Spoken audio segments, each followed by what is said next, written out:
Hello दोस्तों, सबको नमस्कार और सब बढ़िया ज़बरदस्त। मैं आशा करता हूँ कि आप लोग सब बढ़िया होंगे, मस्त होंगे, ज़बरदस्त होंगे। और ये मैथ प्रैक्टिस सेट है। मैथ प्रैक्टिस सेट में पहला क्वेश्चन देखते हैं। 14 रुपये प्रति किलोग्राम और 8 रुपये प्रति किलोग्राम की दो वस्तुओं को किस अनुपात में मिलाकर के 12 रुपया प्रति किलोग्राम की दर से बेचा जाए कि 20% का लाभ होगा।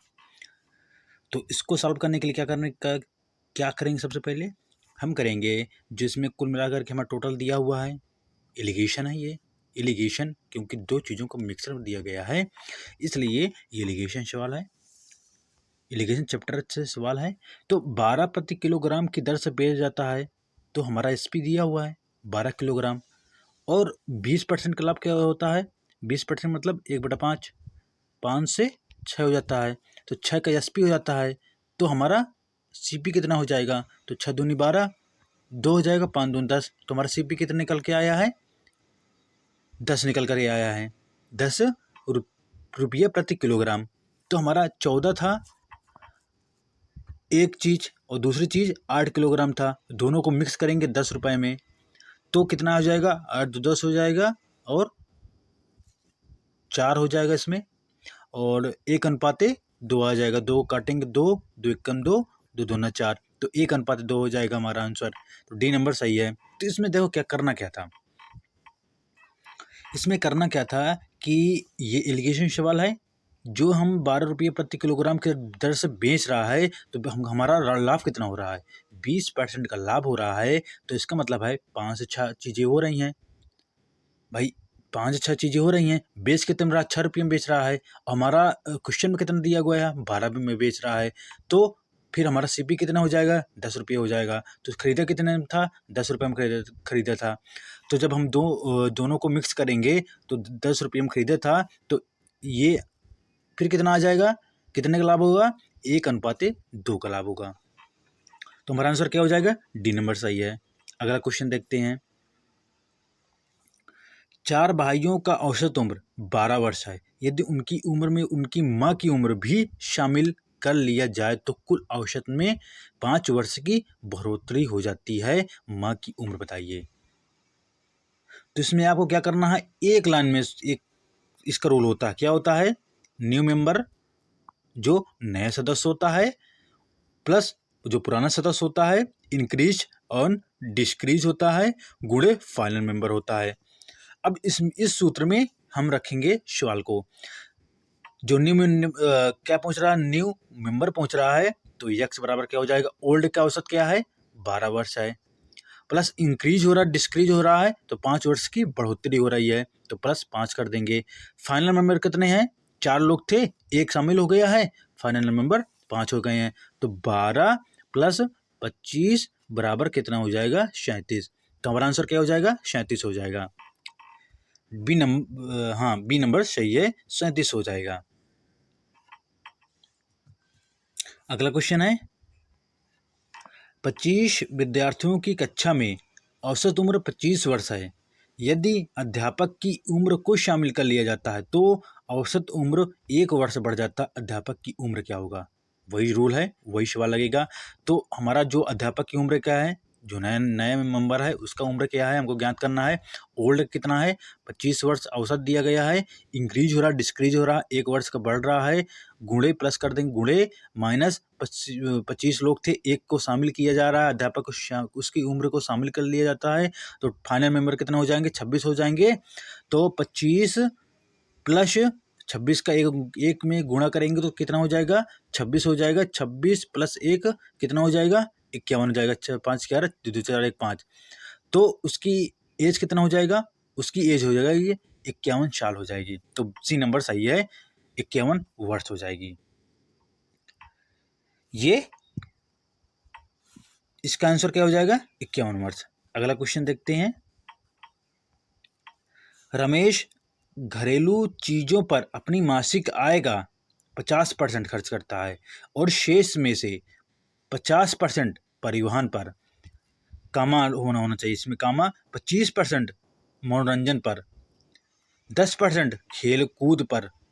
अब उसके पास 900 रुपया बचत कर रहा है, तो रमेश की मासिक आय क्या होगी? तो ये सवाल क्या करते हैं, हम इसको एक लाइन में सॉल्व करेंगे। तो कैसे सॉल्व करेंगे?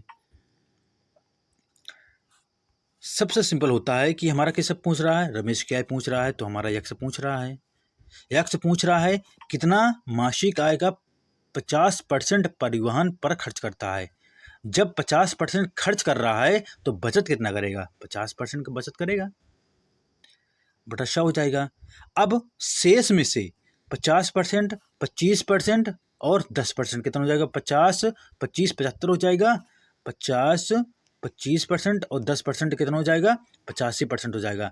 85% खर्च कर रहा है तो इसका मतलब है 100 में 85 घटा देंगे तो 15% हमारा बचत कर रहा है। और यही टोटल कितने हैं? 900 के बराबर है। थोड़ा सही से लिखते हुए, मैंने क्या बोला था? जो मासिक आय है तो क्या करेंगे, हम यक्स मानेंगे।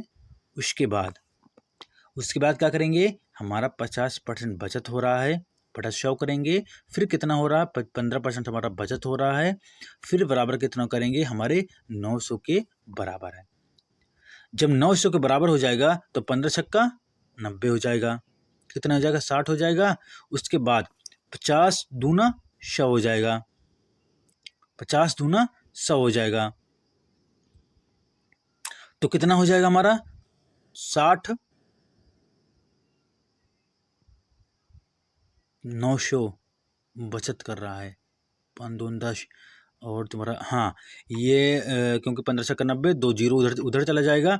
जब 2 जीरो चला जाएगा तो 60 हो जाएगा तुम्हारा, गुणे 2 200 हो जाएगा, क्योंकि इसमें 100 बचा हुआ था इसलिए 100 को गुणा हो जाएगा 2 में तो 200 हो जाएगा। तो हमारे कितने 3 जीरो आ गए? 3 जीरो आ गए और 6 दूनी 12 हो गया है। तुम्हारा आंसर क्या हो जाएगा? 12,000 हो जाएगा। कितना हो जाएगा? 12,000 हो जाएगा। सी नंबर सही है। इसमें कुछ करना नहीं होता है, इसमें केवल आपको ये देखना है कि हमारा जो है सवाल में क्या पूछ रहा है। बचत पूछ रहा है तो हमको बचत ही निकालना पड़ेगा। और इसमें जो है शेष में से, अब इसमें कॉमन लगा हुआ था, ये सबको जोड़ देंगे। 50%, 25% और 10%, बस इसको जोड़ करके टोटल कितना? 50, 25, 75 और ये 85 आ जाएगा। और ये कितना बचत करेगा? 100%। अगर मान लो उसकी आय है, 85% खर्च कर रहा है तो बचत कितना करेगा? 15% ही तो बचत करेगा। ये सवाल था, बस आपका क्वेश्चन सॉल्व हो जाएगा। अगला क्वेश्चन देखते हैं।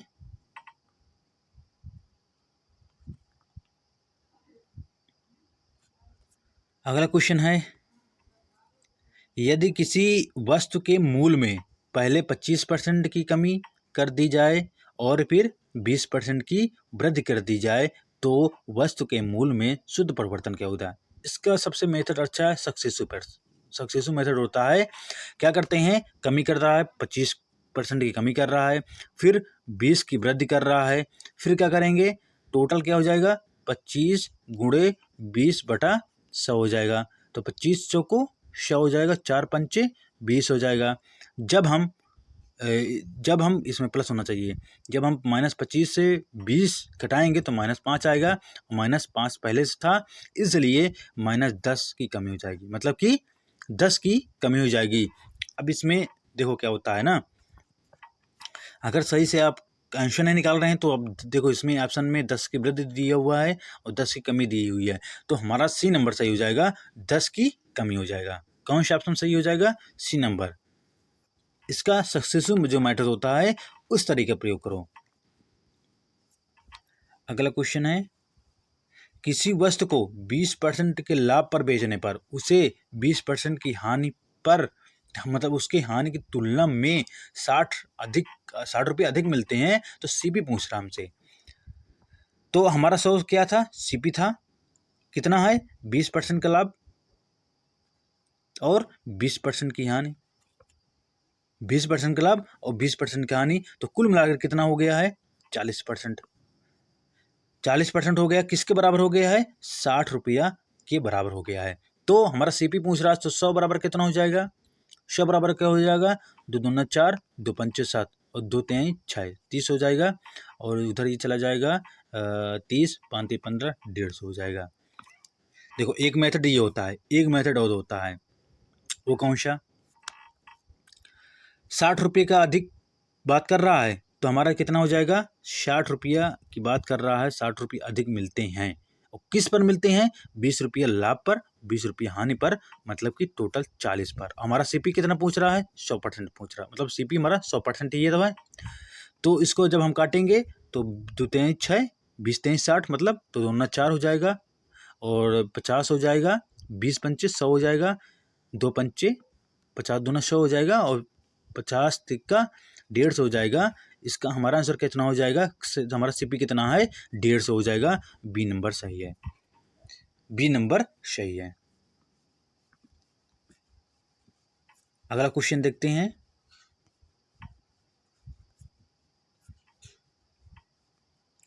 किसी टेप रिकॉर्डर को 950 रुपया में बेचने पर मुझे 5% की हानि होती है, उसे 1040 रुपया में बेचने पर मुझे कितने % का लाभ होगा?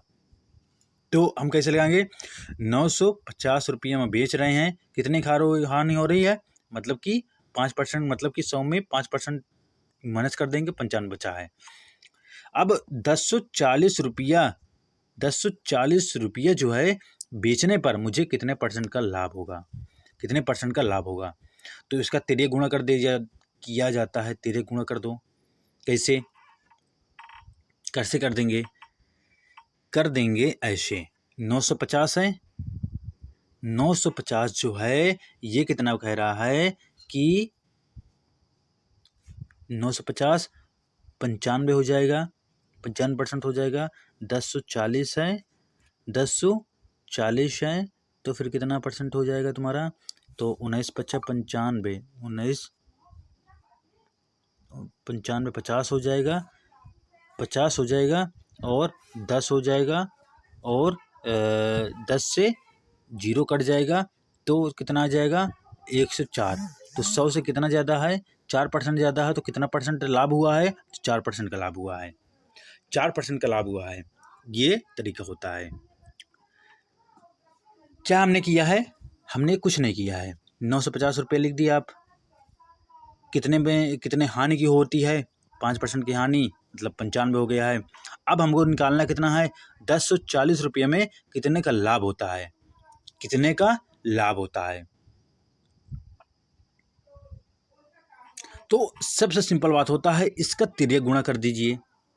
तिर्यक गुणा करने में क्या हो जाएगा कि 950 गुणे यक्स बराबर हो जाएगा 1040 गुणे 95 हो जाएगा, गुणे 95। बस 950 गुणे यक्स बराबर 1040 गुणे 95 हो जाएगा। बस यही आपको करना, फिर उसके बाद आप काट लेंगे। फिर उसके बाद आपका आंसर कितना हो जाएगा? 4%, क्योंकि 104 आ रहा है हमारा, 104 बच रहा है तुम्हारा। इसमें जो 1040 इसमें 104 बच रहा है, तो 100% कितना ज़्यादा है? तो 4% ज़्यादा है, इसलिए हमारा आंसर 4% हो जाएगा। बी नंबर सही है। अगला क्वेश्चन देखते हैं। किसी शोरूम पर एक वस्तु की सूची मूल्य 2000 रुपया है तथा वह 20% और 10% की क्रमिक बट्टों पर बेचा जाता है, तो शुद्ध विक्रय मूल्य। तो हमारा MRP कितना है? 2000 रुपया। 2000 रुपये पर बट्टा कितना दे रहा है? 20% का दे रहा है, और 10% का दे रहा है, तो 90 बचेगा। तो ये जीरो चला गया है, 100 चला गया है, 2 जीरो चले गए हैं, तो कितना हो जाएगा? 20 गुणे 8 गुणे 9, तो 9 72, 72 दूना 144, 144 एक जीरो बच गया है, 10 4440 हो जाएगा। बी नंबर सही हो जाएगा, बी नंबर सही हो जाएगा। इसका क्या होता है ना कि हम अगर प्रैक्टिस कर रहे हैं तो आपको जो है थोड़ा स्पीड बनाना पड़ेगा।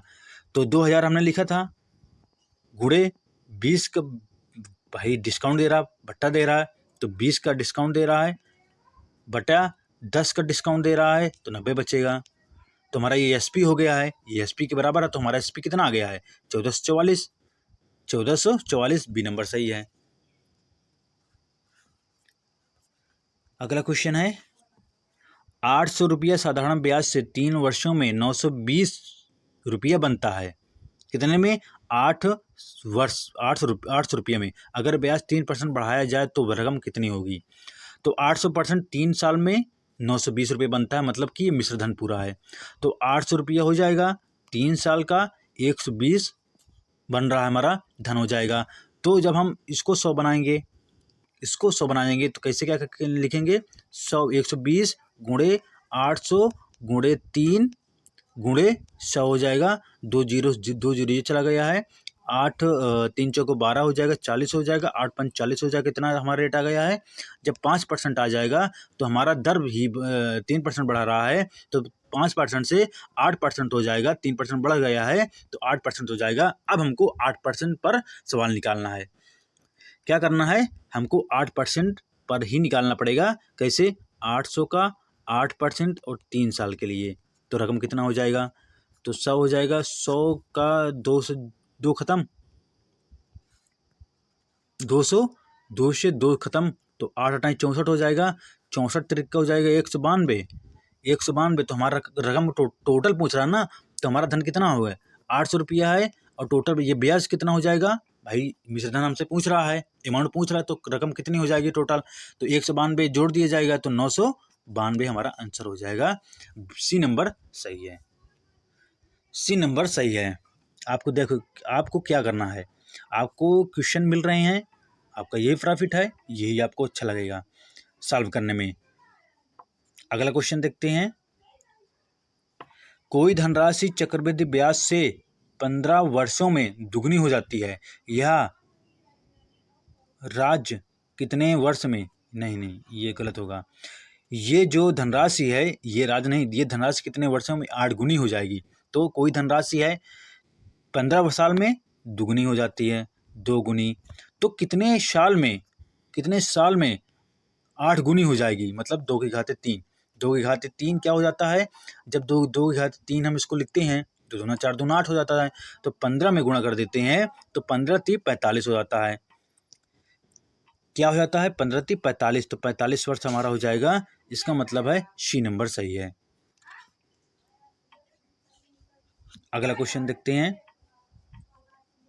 यदि किसी धन का 5% वार्षिक ब्याज की दर से 2 वर्षों में चक्रवृद्धि ब्याज और साधारण ब्याज का अंतर 2 रुपया है, तो मूलधन क्या हो जाएगा? हमारा आपका मालूम है ना, CI और SI का मतलब CI SI चक्रवृद्धि ब्याज और साधारण ब्याज का अंतर बराबर होता है मूलधन गुणे रेट अपान 100 गुणे वर्ष हो जाता है, मतलब भाग उसके ऊपर घात में क्या होता है? टाइम हो जाता था, समय हो जाता है। तो हमारा अंतर कितना दिया है? 2 रुपये का अंतर दिया है। हमारा मूलधन पूछ रहा है। रेट कितना दिया गया? 5% दिया गया बटे 100 हो जाएगा। हमारा ईयर कितना दिया गया है? 2 वर्ष, तो 20 पंचे 100 हो जाएगा। अब 20% 20 नीचे हो जाएगा, 2 वर्ष है तो 400 हो जाएगा। 20 का स्क्वायर कितना? 400 हो जाएगा। 400 गुणे 2 हो जाएगा, क्योंकि अंतर कितना है? CI SI का 2 है, तो 4 दून 8, 800 हमारा जो है सही हो जाएगा। तो B और C दोनों में 800 दिया गया है। आप एक क्वेश्चन को मतलब 800 हमारा आंसर हो जाएगा। इसमें क्या करना था? हमको रूल मालूम होना चाहिए कि दोनों का अंतर क्या होता है। CI और SI का अंतर होता है और बराबर मूलधन गुणे दर बटा 100 गुणे समय हो जाता है, मतलब उसके घात में। अगला क्वेश्चन है 12 पुरुष या 18 महिला एक खेत को 14 दिन में काट सकते हैं, 8 पुरुष और 16 महिला उसे कितने दिन में काट सकेंगे? तो जब ये टाइम एंड वर्क का क्वेश्चन है तो क्या करेंगे? 12 मेल हो जाएगा बराबर, यह मतलब होता है बराबर 18 फीमेल के। इसको सिंपल कर लेंगे, 6 दूनी 12, 6 तक 18 हो जाएगा। तो 2 मेल बराबर हो जाएगा 3 फीमेल के, मतलब कि मेल और फीमेल का रेशियो हो जाएगा 3:2। ठीक है, हमसे पूछ क्या रहा है? 8 पुरुष और 16 महिलाएं। तो 8 पुरुष और 16 महिलाएं कितना हो जाएगा? तो 8 एक 24 हो जाएगा, 16 दून 32 हो जाएगा, 32 24 और 32 कितना हो जाता है? 56। हमारा 56 आ गया। दोनों का जो है महिला जो 8 पुरुष हैं और 16 महिला कितना आ गया है? 56। जब हमारा 56 हो गया है तो अब हम क्या करेंगे कि एक में जो इसमें मेल और फीमेल का क्या आया था, रेशियो आया था 3:2 आया था, 3:2 आया था। तो हमारा एक में हम निकालेंगे तो 12×36, एक मेल मेरे मतलब या तो महिला का निकालेंगे या पुरुष का निकालेंगे, तो 12×3 = 36 हो जाएगा, गुणे 14 दिन की बात हो रही है, बराबर 56 हो जाएगा। ये क्योंकि दोनों पुरुष महिला हम मिल करके काम कर रहे हैं, तो कितने दिन में काटेंगे, डे हो जाएगा। तो 14 चौको 56 हो जाएगा क्योंकि बराबर में है, तो 4×3 = 12 हो जाएगा। 14 चौको 56 और 12×3 = 36 क्योंकि 3 भी था, क्योंकि पुरुष का जो एफिशिएंसी आया था वो 3 था। तो 12×3 = 36, 3×3 = 9, तो 9 दिन जो है वो दोनों मिलकर के काटेंगे। तो इसका आंसर क्या हो जाएगा, इसका आंसर हो जाएगा सी। अगला क्वेश्चन है, 10 आदमी 60 घरों को 120 दिन में पेंट करते हैं, तो 5 आदमी 30 घरों को कितने दिन में पेंट करेंगे। तो 10 आदमी है, मैन है, 60 घर मतलब इसकी क्या है, ये वर्क कर रहे हैं, ये क्या है, उनकी क्षमता है। तो 60 नीचे लिख देंगे, गुणे 120 दिन कर रहे हैं, तो 5 आदमी कितने दिन करेंगे कि 30 घर बना लेंगे। तो 3×2 = 60 हो जाएगा, अब 2×5 = 10 हो जाएगा, और 5 × 24 हो जाएगा, 24×5 = 120 हो जाएगा। तो कितना हो जाएगा, 120। हमारा उसका टोटल दिन कितना आ गया है, 120 है। मैं आशा करता हूँ कि आप लोगों को समझ में आया होगा। ये आपका फ़ायदा है कि आपको ये क्वेश्चन मिल रहे हैं, मतलब कि प्रैक्टिस करने के लिए आपको क्वेश्चन मिल रहे हैं। अब चलो ठीक, आप तो जो है पढ़े होंगे, केवल आपको प्रैक्टिस करना क्वेश्चन की।